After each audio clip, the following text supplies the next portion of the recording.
बोलिए सद्गुरु देव की जय। सद्गुरु अभिलाष साहेब की जय।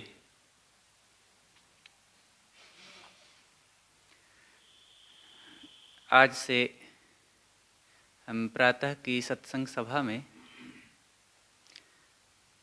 पूज्य गुरुदेव सद्गुरु श्री अभिलाष साहेब जी के व्यक्तित्व, कर्तृत्व और उनके जीवन के कुछ संस्मरणों पर चर्चा करते हैं। वैसे बीच बीच में तो बाहर भी जाना होता रहता है, लेकिन जितना संयोग होगा कुछ कहने का प्रयास किया जाता है।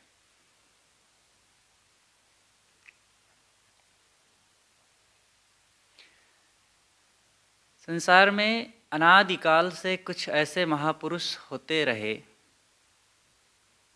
जो मानव समाज के लिए प्रकाश स्तंभ हुए और उन्हीं के आधार पर, उन्हीं के आदर्शों पर चल करके ही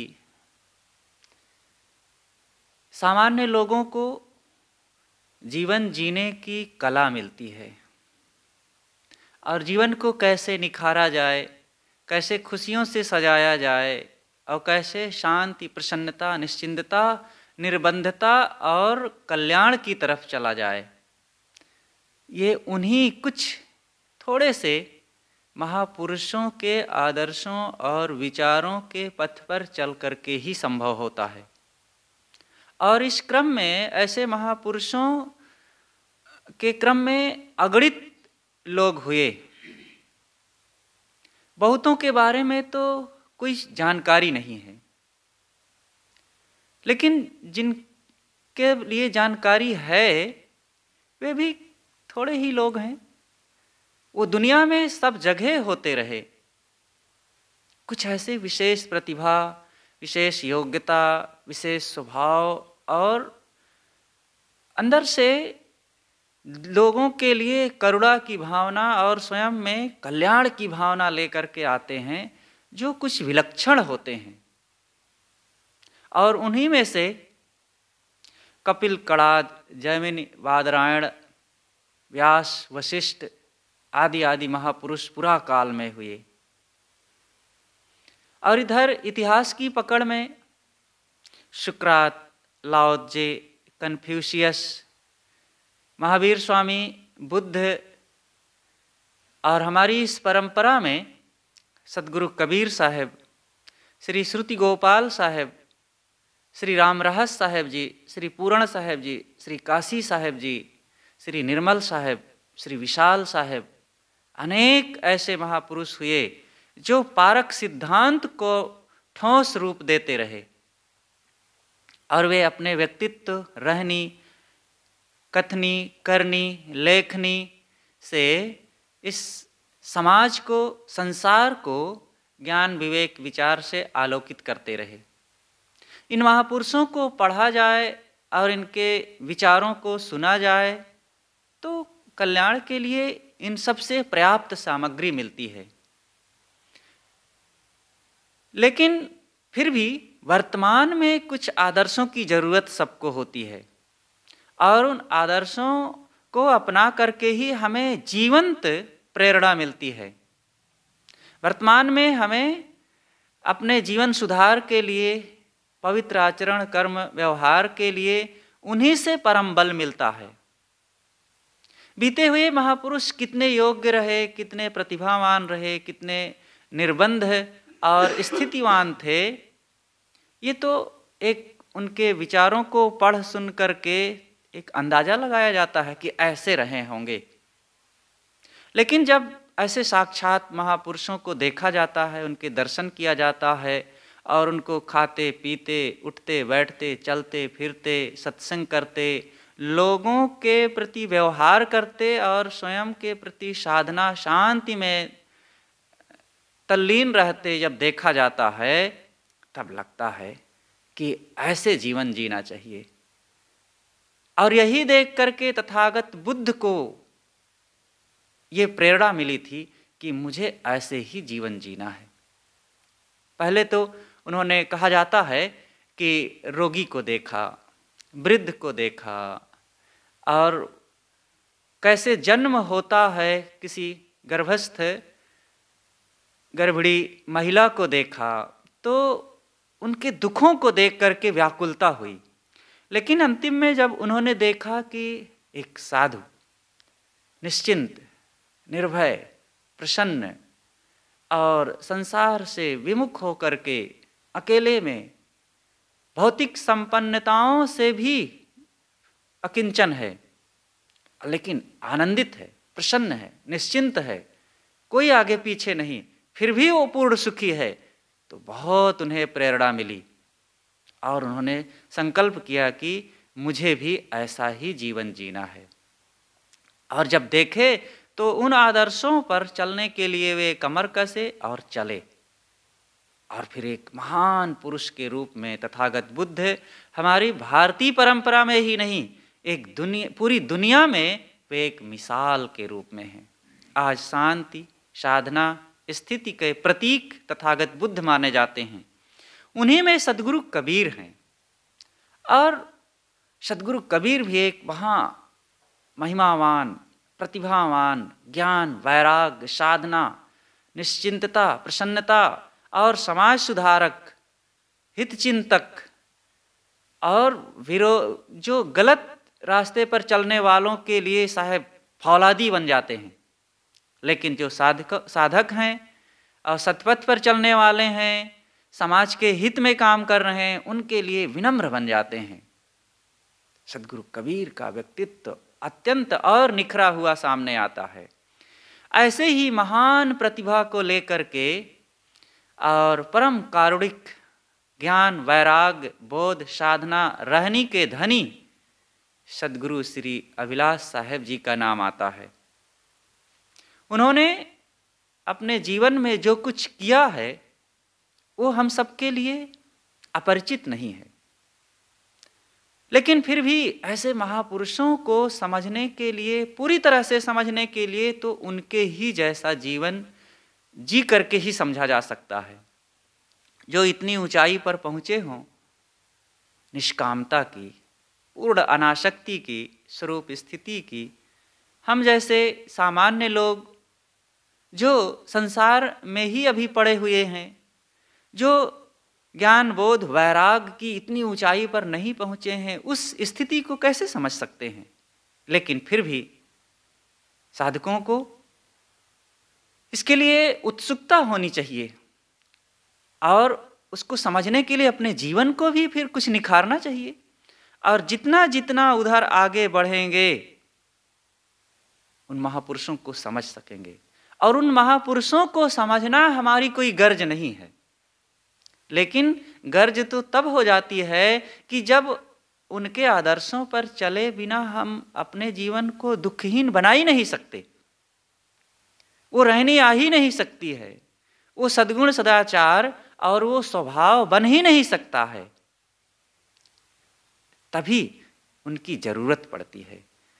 और फिर जब हम वैसे अपने जीवन को धीरे धीरे बनाने लगते हैं, तो हमारा जीवन अपने आप सुधरने लगता है और हम उनके निकट होते हैं। सद्गुरु अभिलाष साहेब जी ने सद्गुरु कबीर के लिए अनेक ऐसे वचन लिखे हुए हैं। उन्होंने एक जगह हृदय के गीत में कहा है कि उतना ही हम आपके निकट होते जाएंगे, और जितना आपने कहा है, आपने जिया है, और जो उसको हम समझेंगे, हृदय में उतारेंगे, तो हम आपके निकट होते जाएंगे। और यही संतों, महापुरुषों, गुरुजनों के सच्चे अनुयायी होने का फल है। केवल उनके पंथ में, परंपरा में आ जाना और शिक्षा दीक्षा ले लेना, वैसे वेशभूषा अपना लेना, वैसे ध्वजा पताका लगा लेना घरों में, इतना पर्याप्त नहीं है। बल्कि हम वैसा जीवन जीने के लिए भी तैयारी करें और अपनी मन स्थिति को भी वैसे बनावें। तो आइए हम अब सद्गुरु श्री अभिलाष साहेब जी के जीवन पर कुछ विचार करते हैं। वैसे जीवन दर्पण उनको समझने के लिए थोड़ा सा संकेत तो करता ही है। हम पूरी तरह से नहीं कह सकते हैं कि गुरुदेव जी की, सद्गुरु श्री अभिलाष साहेब जी के व्यक्तित्व, जीवन और उनके स्वभाव आचरणों को ये पूरी तरह से आपको समझा सकेगा, बता सकेगा, हम नहीं कह सकते ऐसा।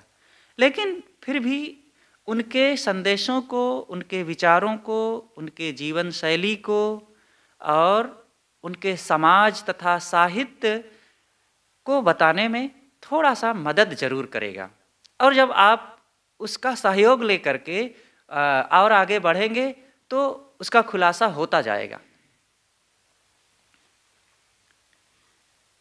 ये जीवन दर्पण पुस्तक लिखने के लिए कई लोगों का बड़ा योगदान रहा। हम इसको लिख सकते ऐसा कह ही नहीं सकते हैं कि हम लिख लेते, क्योंकि वो योग्यता ही हमारे में नहीं थी, वो शिक्षा भी नहीं थी। और फिर ऐसे महापुरुष के बारे में लिखना सूर्य को दीपक दिखाने की तरह है।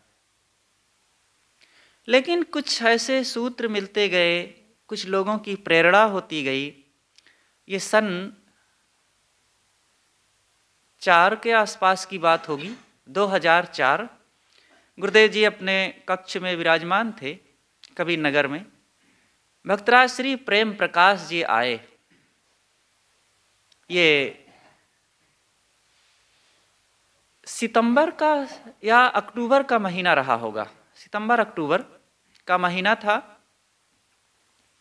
और गुरुदेव जी लिख पढ़ रहे थे। श्री प्रेम प्रकाश जी आए और बैठे, और बैठते ही उन्होंने सबसे पहले कहा कि साहब जी, आपके जीवन की एक हिस्ट्री होनी चाहिए जिसमें आपका पूरा व्यक्तित्व हो और आपके जीवन शैली, साहित्य, समाज और आपकी शिक्षाएं भी हो, साथ साथ आपका पूरा व्यक्तित्व उसमें उभरना चाहिए। गुरुदेव जी ने कहा, अब इस बुढ़ापे में हम अपने जीवन की मरी बातों को फिर से उखाड़ें और उस पर लिखें, पढ़ें, समय दें, ये हमारे बस की बात नहीं, ये सब मुझसे संभव नहीं। फिर गुरुदेव जी ने तो कहा कि ये सब मेरे जीवन रहते रहते छपने लिखने की कोई ज़रूरत नहीं, अब मैं तो कर ही नहीं सकता। अब क्या करें? प्रेम प्रकाश जी शांत हो गए। वहीं हम खड़े थे। गुरुदेव जी की बातों को सुन करके मन में बड़ी निराशा हुई, और श्री प्रेम प्रकाश जी की बात सुन करके मन में बड़ी उत्सुकता रही, बहुत खुशी हुई।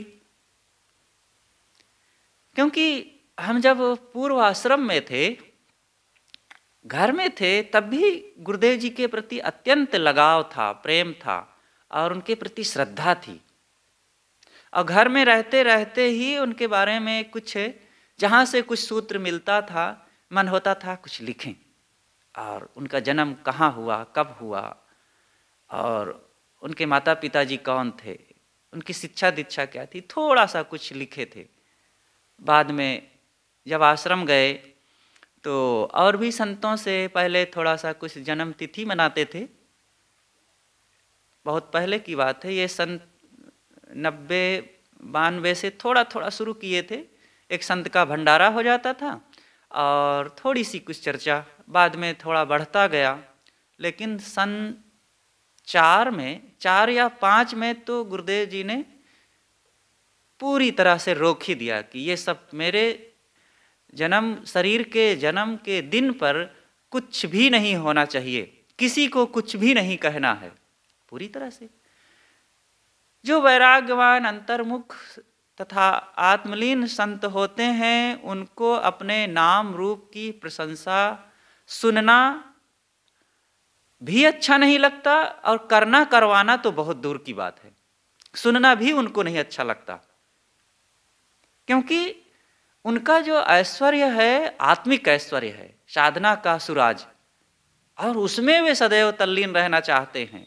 जिस शरीर से पूरी तरह से घृणा करके अपने स्वरूप में प्रवेश किया जाता है, उसे कहते हैं वैराग्य।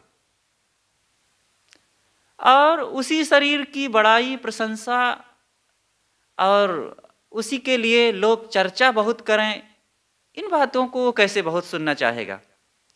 और सभी वैराग्यवानों ने यही किया है। सदगुरु कबीर ने इसीलिए अपने जीवन पर कुछ भी नहीं बोला, लिखा, कहा। उनके जीवन के बारे में इसीलिए विशेष कुछ पता नहीं चलता है। उनकी वाणियों में इतने थोड़ा सा पता चलता है कि वे कहीं कहीं कह देते थे कि जुलाहा दास कबीरा हो। मतलब मैं जुलाहा के घर में पाला गया तो मैं भी जुलाहा हूँ, और उस अपने काम धंधे जो पूर्व में कुछ किए रहे होंगे उसकी चर्चा उन्होंने किया है, और अपने बारे में कुछ भी नहीं लिखा। लिखा तो कुछ भी नहीं उन्होंने, लेकिन कहा भी नहीं।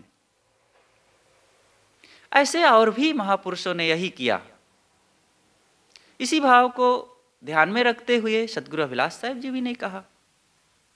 यह उनके वैराग्य के लिए तो बहुत अच्छा है, लेकिन बाद में परंपरा को कुछ वो आधार सूत्र मिलना चाहिए अपने महापुरुषों के, उनके पद चिन्हों पर चलने के लिए। तो बिना लिखे पढ़े तो वो मिलेगा नहीं कुछ। और समय का काल चक्र तो सबको पोंछ करके रख देता है।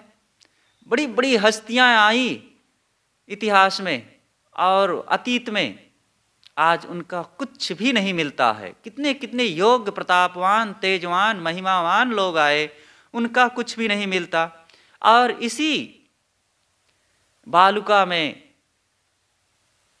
ऐसे महापुरुष भी लुप्त हो जाते हैं, लेकिन जिनका कुछ लिखा रहता है और कुछ उनके सूत्र समाज में रहते हैं साहित्य के रूप में, तो समय से लोग उसको पढ़ते गुनते हैं और लाभ प्राप्त करते हैं।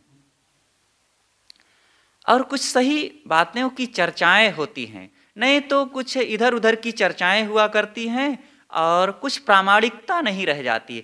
फिर लोग उस पर चलने के लिए भी निश्चय नहीं कर पाते, क्योंकि कुछ इधर उधर की बातें, कुछ सही बातें, तो सही बातों पर भी उंगली उठने लगती है कि जब इनके जीवन में ऐसा है तो इन बातों पर भी क्या विश्वास किया जाए। सदगुरु कबीर के लिए यही हुआ। अब जब लिखा पढ़ा कुछ नहीं गया, तो अब कोई उनके 2 पत्नी, कोई 3 पत्नी, कोई बाल बच्चे बताता है, तो कोई और कुछ कहता, कोई और कुछ कहता है। कुछ भी वास्तविकता उनके जीवन के बारे में, कैसे वे जिए कैसे रहे, पता नहीं चलता है। ऐसे ही और भी महापुरुषों के बारे में कुछ सही नहीं पता चलता, लेकिन जिनके बारे में लिखा पढ़ा जा चुका है तो ठोस प्रमाण हो जाता है।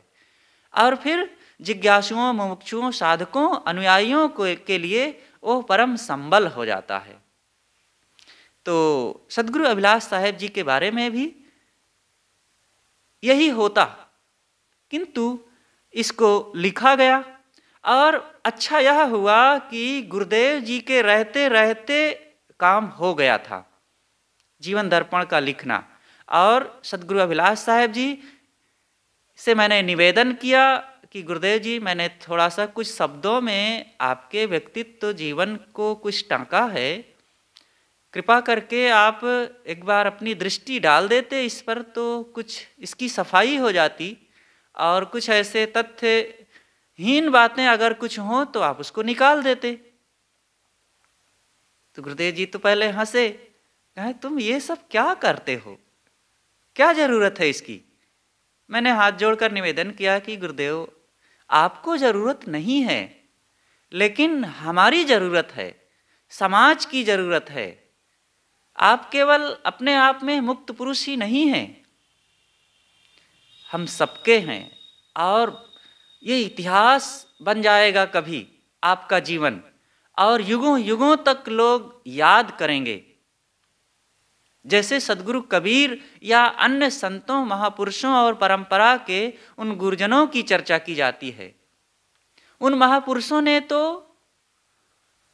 आपसे नहीं कहा, चाहे श्री रामराज साहेब जी हों, चाहे सदगुरु श्री पूर्ण साहेब जी, सदगुरु काशी साहेब, श्री निर्मल साहेब, विशाल साहेब, कोई भी हों, उन लोगों ने तो आपको नहीं कहा, लेकिन आपने उनके बारे में खूब लिखा, लोगों में चर्चा किया और खूब समाज में उनका उपदेश किया। आपको अपने जीवन की ज़रूरत नहीं है कि उस पर लिखा पढ़ा जाए, लेकिन हमारी ज़रूरत है। और कृपा करके आप एक बार जब इसे देख लेंगे, पढ़ लेंगे, तो एक प्रामाणिक ठोस आधार हो जाएगा। हमें हमें भी खुशी होगी कि जो लिखा उखा गया है वो सच है। नहीं तो लोगों को भी लगेगा कि पता नहीं कैसे लिख दिया गया है। तो गुरुदेव जी ने फिर कहा ठीक है, समय से पढ़ूंगा।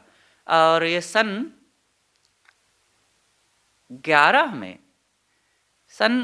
11 या शायद 11 में ही गुरुदेव जी वर्षावास काल में कुछ ग्रंथ लिख रहे थे। उसी में से बीच बीच में समय निकाल करके रोज करीब 10 बजे तक अपना काम करते थे, लिखते थे, और 10 से 11 साढ़े 11 बजे तक 1-1.25 घंटा रोज मेरी डायरी पढ़ते थे। 6 डायरियां हो गई थी, तो 1 घंटा रोज मेरी डायरी पढ़ते थे। और 29 दिनों में सभी डायरियां पढ़ करके पूरा संशोधित कर दिए थे। और फिर 1 साल के बाद गुरुदेव जी का जीवन ही समाप्त हो गया। ये 11 की ही बात है। और उसके पश्चात भी थोड़ा थोड़ा कुछ लिखे हम, तो उसमें जो करेक्शन की ज़रूरत रही पूज्य श्रद्धेय संत श्री धर्मेंद्र साहब जी ने किया।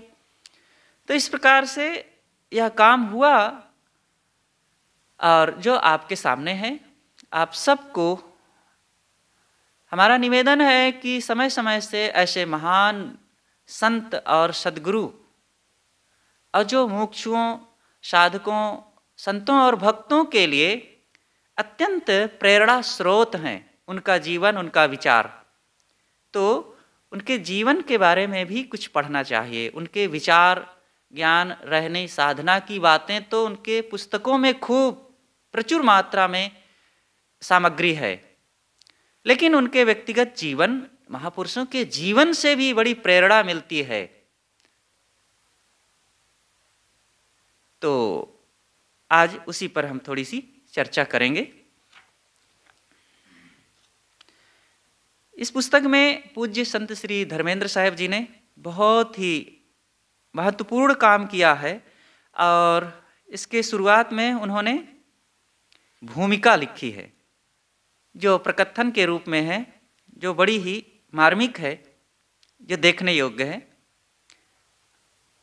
और एक दूसरे भक्त हैं जो गुरुदेव जी के बड़े प्यारे भक्त, लेकिन वे लेखक विद्वान भी हैं। और उनकी कई पुस्तकें हैं जो इलाहाबाद कबीर पारक संस्थान से प्रकाशित भी हैं। भाव सिंह हिरवानी, उन्होंने, ये छत्तीसगढ़ के रहने वाले हैं, उन्होंने लिखा है और बहुत प्रसन्नता पूर्वक और रीझ करके उन्होंने लिखा कि यह काम बड़ा अच्छा हुआ और जो समाज के लिए वर्तमान में ज़रूरत है इसकी, और भविष्य में सदैव इसकी ज़रूरत रहेगी। और ये काम जो हुआ है बहुत ही महत्वपूर्ण हुआ और ये प्रामाणिक दस्तावेज बन गया है। इस प्रकार से उन्होंने लिखा। और थोड़ी सी हमारी भूमिका है जो मैंने चर्चा किया, इन्हीं शब्दों से वो भरी हुई है। अब आगे हम मूल विषय पर आते हैं। इस पुस्तक को कई खंड में किया गया है, जो अनेक अध्याय के रूप में हैं, जैसे कि पूर्व जीवन, महापुरुषों से सम्मिलन की घटनाएं, उनका साहित्य, उनके भ्रमण कार्यक्रम, उनका समाज। इस प्रकार से कई खंड हैं।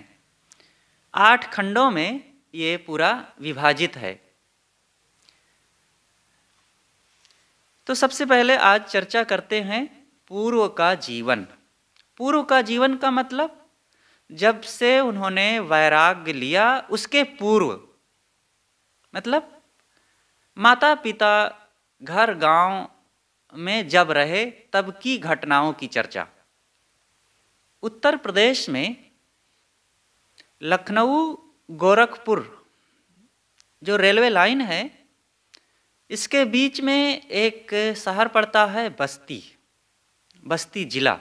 उसी से कट करके बना है संत कबीर नगर जिला। और उसी संत कबीर नगर से थोड़ा सा उत्तर और बस्ती से दक्षिण पड़ता है डुमरियागंज तहसील। आज वो बड़ी जगह है, वहाँ अनेक बार आना जाना पड़ा, उधर उस रास्ते से गुजरना हुआ। तो डुमरियागंज और उसी के पास में कुछ दूर पर भवानीगंज एक गांव है। भवानीगंज से ही 1-1.5 किलोमीटर 2 किलोमीटर पर लगा हुआ एक गांव है, साधारण सा छोटा गांव है, खानतारा। खानतारा गांव में 2 ब्राह्मण रहते थे। एक का नाम था पंडित वासुदेव शुक्ल और दूसरे का नाम था पंडित दुर्गा प्रसाद शुक्ल। श्री वासुदेव शुक्ल जी बड़े भाई थे। वो अपने घर गृहस्थी परिवार में काफ़ी रचे पचे थे, लेकिन जो छोटे थे पंडित दुर्गा प्रसाद शुक्ल, ये छोटे थे लेकिन विशेष व्यक्तित्व वाले थे, विद्वान पुरुष थे, संस्कृत के पंडित थे और साथ साथ सामाजिक व्यक्ति थे। उन दिनों भारत में अंग्रेजों का शासन चल रहा था और गांधी जी, पंडित जवाहरलाल नेहरू तथा अनेक गरम दल तथा ठंड दल के नेताओं का बहुत जोर से क्रांति चल रही थी कि अंग्रेजों भारत छोड़ो। और इस आंदोलन में भारत में उस समय बहुत से लोग कूद पड़े थे और अपने घर परिवार और अपनी कमाई नौकरी चाकरी को सबको छोड़ करके भारत को आज़ाद करना है, अंग्रेजों को यहाँ से खदेड़ना है, और नहीं तो ये सैकड़ों साल से इनकी गुलामी में हम डूबे रहे और आगे भी इससे निकल पाना कठिन हो जाएगा, तो इसके लिए तो कुर्बानियाँ देना ही पड़ेगा। तो उसी कुर्बानी में, उसी क्रांति आंदोलन में पंडित दुर्गा प्रसाद शुक्ल भी कूद पड़े थे। तो इस कारण से फिर उनका घर परिवार की जिम्मेदारियां काफ़ी कम हो गई थी। इसी बीच में पंडित दुर्गा प्रसाद शुक्ल की धर्मपत्नी सहधर्मणी माता श्री जगरानी देवी, श्रीमती जगरानी देवी की औरत से 2 पुत्रों का जन्म हुआ, लेकिन वे जन्म के कुछ काल बाद ही थोड़े दिनों में शरीर छोड़ दिए। घर में काफ़ी लोगों को कष्ट रहता था कि हमारे यहाँ बच्चे नहीं टिकते हैं, हमारा भविष्य कैसे चलेगा, कुल में दीपक जलाने वाला तो कोई होना ही चाहिए। और इन्हीं दिनों फिर एक बच्चे का और जन्म हुआ, जो बड़ा होनहार, बड़ा दिव्य व्यक्तित्व, स्वभाव, आचरण, कर्म लेकर के आया और उसका नाम श्री राम सुमिरन रखा गया। इस बच्चे का जन्म 17 अगस्त 1933 को माता जगरानी देवी ने दिया। और बच्चे का जब जन्म हुआ तो बड़ी खुशियां हुई परिवार में, और धीरे धीरे वो बच्चा बड़ा होने लगा। और बचपन से ही कुछ उसका स्वभाव और उसका गठन, उसकी मानसिक स्थिति कुछ सामान्य लोगों से विलक्षण थी। बड़े शांत रहते थे, बड़े सादे रहते थे, कोई चटक मटक तड़क भड़क, और खाने पीने रहने बसने में भी कोई आकर्षण नहीं होता था। होनहार विरवान के होत चीकने पात। जो विशेष प्रतिभा शक्ति योग्यता लेकर के आते हैं, उनके जन्म से ही कुछ विशेष लक्षण होते हैं, और वो लक्षणों को पहले से पढ़ा नहीं जा सकता। वो बाद में पता चलता है, जब वो व्यक्ति, वो महापुरुष तेजवान हो जाता है और उसके कर्म स्वभाव आचरण समाज में चमकने लगते हैं और वो एक बहुत ऊंचाई पर पहुंच जाता है, तब लोग उनके पूर्व के लक्षणों को, बचपन के लक्षणों को फिर प्रकट करते हैं। कि हाँ देखो, बचपन से ही उनमें वो संस्कार दिख रहे थे। पहले से नहीं पता चलता है कि इनके संस्कार ऐसे हैं, ये ऐसे ऊंचे होंगे, ऐसे महान होंगे, ऐसे इनके विचार स्वभाव दिव्य होगा। कह नहीं सकते, कैसे कह दिया जाए, क्योंकि ऐसे ऐसे लोग भी होते हैं जिनके अच्छे लक्षण कुछ दिखते हुए भी बाद में एकदम खोटे हो जाते हैं। और कभी कभी ऐसा भी होता है कि बचपन में सामान्य विचार बुद्धि और कुछ ऐसे लक्षण होते हुए भी धीरे धीरे वो अंदर से इतना कुछ चमक आने लगती है, उनकी दिव्यता बढ़ने लगती है कि पता नहीं चलता। इसलिए पहले से कह पाना भी बड़ा कठिन होता है। ऐसे ही श्री राम सुमिरन जी की भी बात थी। बचपन में इनका नाम था, पिता और माता जी ने जो नाम रखा वो था राम सुमिरन शुक्ल। एक बार कहा जाता है कि माता ने इनको कमीज पहना दिया। अब कपड़ा पहनना भी उतना उनको पसंद नहीं था। बचपन में वैसे भी आज से 30 साल पहले ही लोग करीब 4-5 साल की उम्र तक तो सब ज़्यादातर नंगे उघार ही गांव में घूमा करते थे। कहाँ इतना कपड़ा भी होता था। भारत में बहुत गरीबी थी उन दिनों। जो बड़े कहलाने वाले लोगों के घरों में भी, जो संभ्रांत परिवार के लोग होते थे, वहाँ भी 1 या 2 जोड़ी कपड़े हो जाए तो बहुत होता था। और गरीबों के यहाँ तो वो नीचे पहनने के लिए एक है तो काफ़ी है, और बहुत हो तो नीचे के लिए 2 और एक और हो जाता था, तो एक धोते थे और दूसरा पहनते थे। इस प्रकार से चलता था। बच्चों के लिए तो ज़्यादा चिंता ही नहीं, ठंडी गुजारने के लिए कुछ मोटा महीन पहना करके चलाया जाता था। तो इस बच्चे को भी पहना दी माता ने एक कमीज, और ये बच्चा लोट लोट के रो रो के एकदम परेशान कर दिया माता को, कपड़ा उतारो। लेकिन माता जी नहीं उतारे, तो जब तक उतारे नहीं तब तक ये रोते रहे। और ये लक्षण बाद में भी हमने देखा। गुरुदेव जी के पास रहने का काफ़ी मौका मिला, उनके सानिध्य में उनके अंग संग चरण शरण रह करके ये देखने का सुअवसर पड़ा कि वे ठंडी के दिन में भी ज़्यादा बहुत मोटे कपड़े नहीं पहनते थे, या कई कपड़े नहीं पहनते थे। मजबूरी होती थी, कुछ स्वेटर आदि पहन लेते थे, कभी कभी इनर ठंडी में ज़्यादा कुछ यूज करते थे, स्वेटर भी बहुत कम।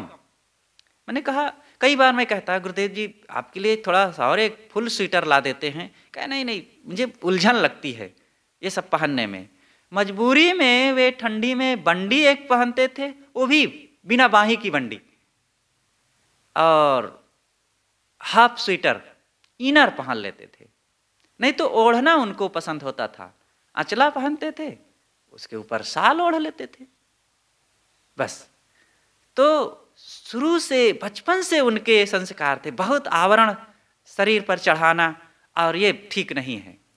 ऐसा लगता है कि वो संस्कार थे कि मुझे बंधन नहीं चाहिए और बंधन विहीन रहना है। ते शरीर भी उनके शरीर पर पहने हुए कपड़े भी उनको एक बंधन ही लगते थे। लेकिन सामाजिक मर्यादा होती है, शारीरिक आवश्यकता होती है, तो उसके तहत उन्होंने वस्त्रों को तो पहना। लेकिन जब ठंडी नहीं होती थी तो सहज रूप से थोड़ा सा कपड़ा, अचले के ऊपर एक साफी रखते थे, समय से कभी सिर पर रखना हो, सिर बांधना हो, तो इसलिए बस अचला लंगोटी और ऊपर एक और साफी, बस इतना ही उनका कपड़ा होता था, सहज सादा सरल। बचपन में उनके कुछ ऐसे संस्कार थे, और माता जी के द्वारा उनके जीवन में विशेष संस्कार पड़े। माता जी बड़ी भक्तिवान थी। वे बचपन से ही कबीर साहब के बारे में वे नहीं जानती थी, लेकिन कबीर भजनों को खूब गाती थी। और सनातन धर्म के अनुसार वे देवी देवता की कुछ पूजन करना, गंगा, सरयू, राम, कृष्ण, विष्णु, शिव आदि में श्रद्धा रखना, और पंडित जी से कथा कीर्तन कुछ सुनना, ये सब घर में चलता ही था। और यही संस्कार बालक राम सुमिरन जी में भी खूब पड़े। और इन्हीं संस्कारों को में धीरे धीरे वे बढ़ते गए। वे जैसे ही थोड़ा सा बड़े हुए, वे भी कुछ ये सब पूजन करने लग गए। पिताजी से थोड़ी उम्र जब हुई 5-6 साल की, तभी उन्होंने कुछ हिंदी वर्णमाला सीख लिया और वे छुटपन से ही बिना स्कूल गए वो कुछ ग्रंथ पढ़ने लग गए। उनकी करीब 10-11 साल की उम्र हुई, तभी से कुछ पुस्तक पढ़ने लगे थे। उनके बचपन की भी अनेक घटनाएं हैं, थोड़ा थोड़ा उस पर भी प्रकाश डालते चलते हैं। जब वे करीब 6-7 साल के हुए, तब स्कूल में भेजने के लिए पिताजी का मन हुआ, तो भेजे गए। एक बार स्कूल में जब गए, तो स्कूल में 2 अध्यापक हुआ करते थे। पास में ही गांव में या गांव के बाहर भवानीगंज में स्कूल हुआ करता था। छोटा स्कूल, गांव का स्कूल कैसे होते थे आप लोगों को भी अनुभव होगा। बस कोई भी व्यक्ति पढ़ाने लगते थे, अथवा स्कूल छोटा सा होता था, आसपास के लोग इकट्ठे होते थे। उस स्कूल में एक मौलवी साहब, एक पंडित जी, 2 अध्यापक थे। तो मौलवी साहब बड़े देव स्वरूप थे, बड़े सादे, बड़े मीठे थे। पंडित जी थोड़ा कड़े स्वभाव के थे। तो मौलवी साहब ने लिखाया, लिखो फाटक, तो लिखें झाटक। वो बार बार फा और झा में एक प्रकार का जो झा बनता है, वो कुछ फा से मिलता जुलता होता है, तो बार बार वही लिखें, बार बार वही लिखें। मौलवी साहब डांटे जोर से, क्या तू बार बार झाटक लिखता है। तो गुरुदेव जी बाद में ये संस्मरणों में अपने ये सुनाए थे हमें। तो ये बचपन की कुछ ऐसी घटनाएं। तो एक बार वे छोटे गांव में चर्चा हुई कि गुरु जी आए हुए हैं। ये एकदम छोटे थे, 5 साल के शायद रहे होंगे। उस समय पढ़ाई वढ़ाई नहीं शुरू हुई थी। तो गुरुजी आए हुए हैं, तो बड़ा नाम सुने, लोग कहे गुरुजी आए हैं। गांव में किसी के यहाँ कोई पंडित बाबा या कोई संत जैसे कुछ आए रहे, तो कई अपने मित्रों, बच्चे मित्रों के साथ कहे चलो गुरुजी आए हैं, देखते हैं गुरुजी कैसे होते हैं।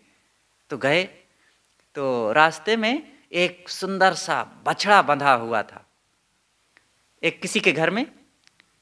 तो लोगों ने कहा था कि उनके घर में हैं, तो उनका घर भी पता नहीं था। अब बछड़ा बंधा था, वो मोटा ताजा था, बड़ा सुंदर और स्वस्थ था। तो अपने साथियों से पूछे, और वहीं पर एक वृद्ध सज्जन भी बैठे थे। तो बछड़े को देखकर कहा, ये गुरुजी हैं। तो बूढ़े देखा है, ये गुरुजी कहीं हैं, वहाँ गुरुजी हैं। तो वहाँ गए, तो जब देखे तो खाट में बैठे थे, कुछ लोगों से कुछ कहीं प्रसाद देते थे, कुछ बात करते थे। देखे तो कहे, अरे ये तो मनई हैं। पता भी नहीं था गुरुजी क्या होता है, अब वो क्या किस रूप रंग वाला होता है। तो उन्हें लगा होगा कि गुरुजी का मतलब कोई विशेष आकार प्रकार वाला कोई जंतु होगा, तो इसलिए वो बछड़े के लिए कहे। तो इस प्रकार से फिर भी इन शब्दों से लोगों के कहने सुनने में उनके मन में आकर्षण होता था। आज का ये प्रसंग यहीं पर समाप्त करते हैं, और फिर आगे चर्चा यहाँ से कल करेंगे। बोलिए सद्गुरु देव की जय।